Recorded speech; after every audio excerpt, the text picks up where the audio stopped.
គេនៅនឹកសង្សារចាំងរបស់គេខ្ញុំក៏ដឹងដែរតែនៅទ្រាំស្រឡាញ់កាយវិការរបស់គេគួរឲ្យខ្នាញ់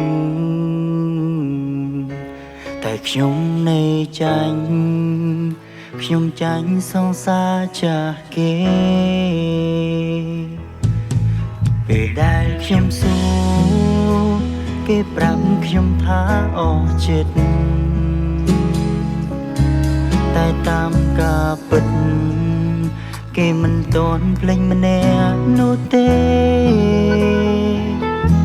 បើមិនស្រឡាញ់អូនអាចប្រាប់មកបានមាសមែកុំឲ្យបងឈួនព្រោះស្នេហ៍តែម្នាក់ឯងព្រោះបងមិនមែនដូចជាតុក្កតាសម្រាប់ជីវ៉ាយកមកគុំដហើយអូនមើលឃើញបងល្អតែពេលត្រូវការបងក៏មានបេះ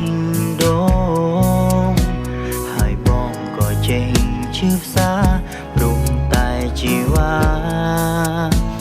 នឹកសង្សារចាំងរបស់អូនសង្សារចាំងអូនត្រឹមមានដតីសូមស្រីឈប់នឹកគេ